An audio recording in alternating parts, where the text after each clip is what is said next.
सुनहरी परिंदा और शहजादी। अलिफाक दफा का जिक्र है। एक पुरसुकून रियासत में एक हुसैन शहजादी रहती थी। इसका दिल इतना पाक था कि जहां भी जाती लोग इसे बेहद चाहते।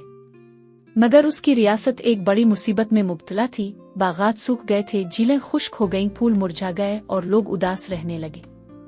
अलिफाक रात शहजादी ने ख्वाब देखा। ख्वाब में एक सुनहरी परिंदा इससे कह रहा था, अगर तुम मुझे तलाश करके आजाद कर दो तो तुम्हारी रियासत फिर से रोशन हो जाएगी। शहजाद ने सफर शुरू किया। घने जंगल, अंधेरे पहाड़ और बर्फानी वादियां उबूर की।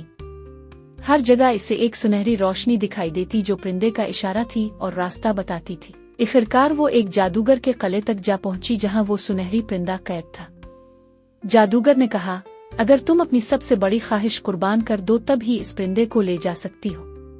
शहजाद ने अपनी सबसे बड़ी ख्वाहिश, शाहाना और ऐशो आराम की जिंदगी, कुर्बान कर दी और परिंदे को आजाद कर दिया।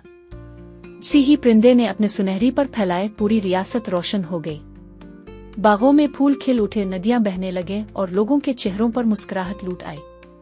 सुनहर परिंदा बोला, तुम्हारी कुर्बानी ही तुम्हारा सबसे बड़ा इनाम है।